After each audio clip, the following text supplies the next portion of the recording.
Hello, welcome to my presentation of our project.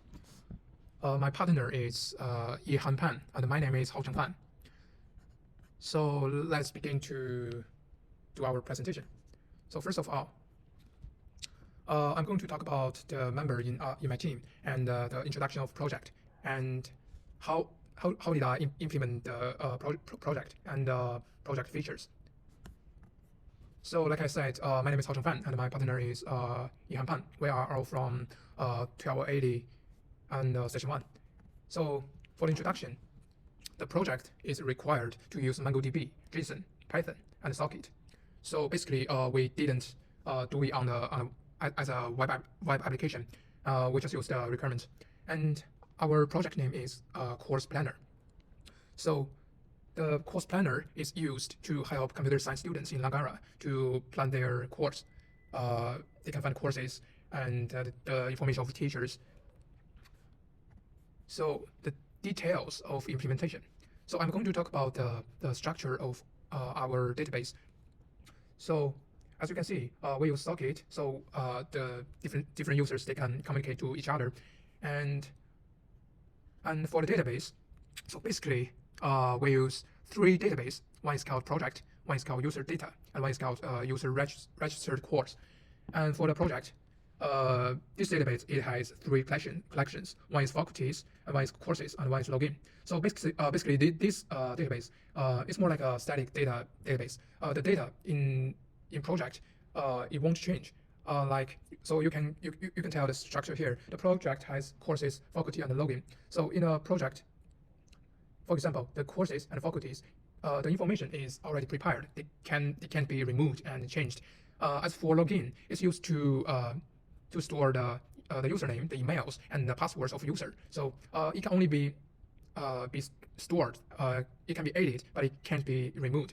And for user data, it's used to store user data. And every time when one user try to add courses in their favorite list, and the program will create a new collection, and the collection named followed by their email. So you can see like here. So there's 2 emails, which also 2 elections, and their data will stored in the collection named by their emails. And also same as the user registered course. This is for the courses that you can add courses, and you can also add the grades, the final grades of the courses.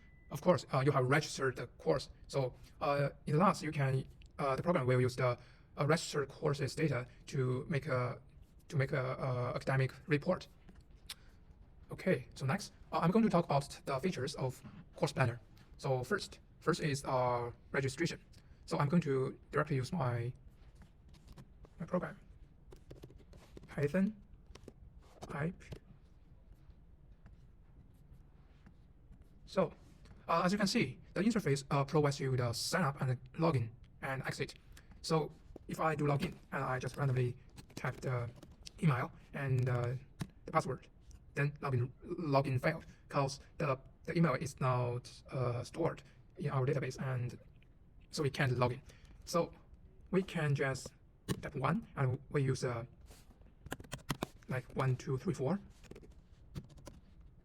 and our password is ABC. Confirm ABC. If you type wrong, it will fail. So you have to make sure the password is the same. So ABC. Type it. You have registered successfully. Okay.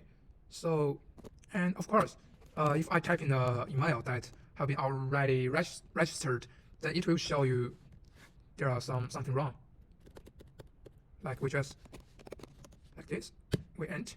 The email is already registered. Change another email, right? So I'm going to use the email we just registered. So login 1234 qq.com and ABC.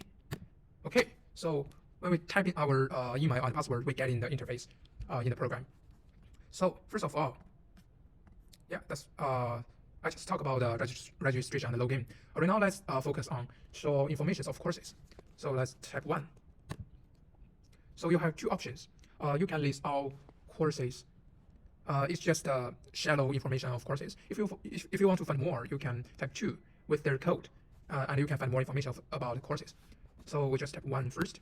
So it will give you a list of different courses, and you can see there's course code and course name and course format and credits.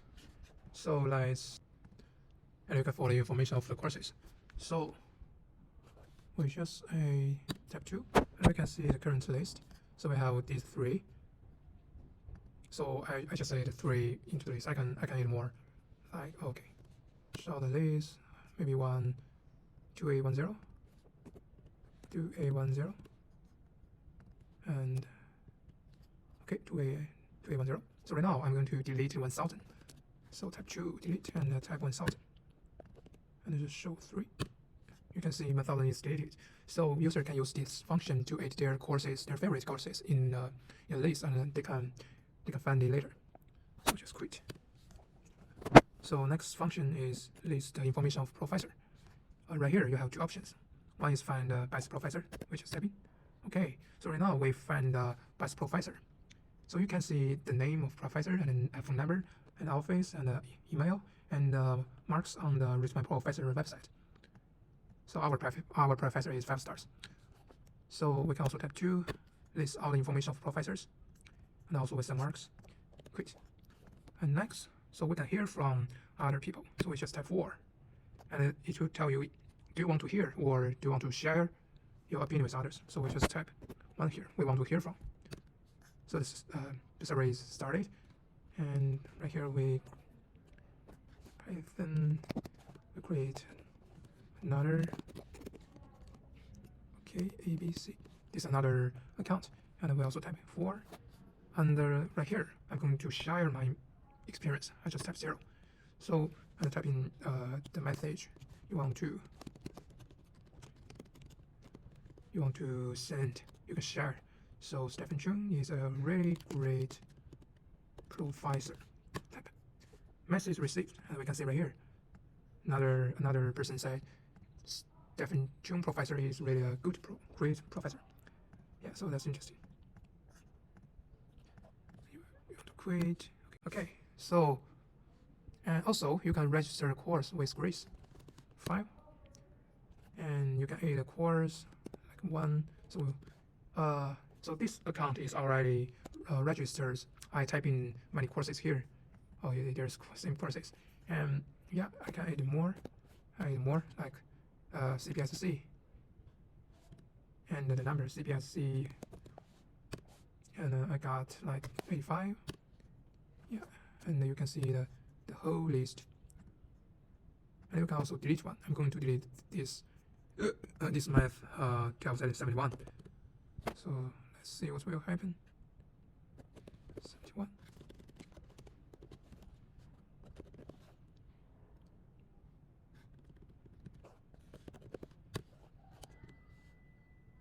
Yeah, so you will find out one of the grade is deleted. So for the delete, I decided to delete 1 for my code. So it can only delete one subject per time. So quit. Register. So and the last one is the academic report.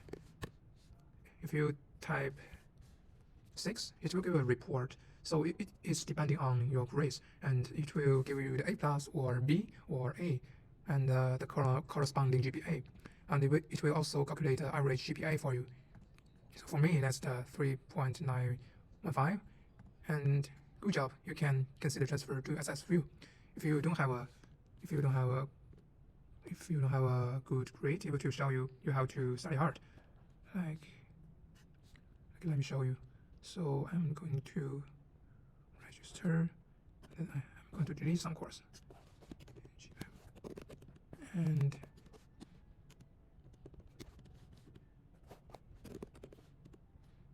I'll type 1 here. It's really low. Yeah, that's good enough. So let me check. Okay, right now the GPA is 3.65. Just to study computer science, you have to work harder. Okay, so that's it, the functionality of our program. So that's all the features: registration, login, see information of course, save course, find information of professors, share experience, and register course with grades, academic report. So for this course, we learn how to use MongoDB, and we can use JSON to import it into MongoDB and store many data. It's really useful for our future studying. Okay, thank you for watching my presentation. Thank you.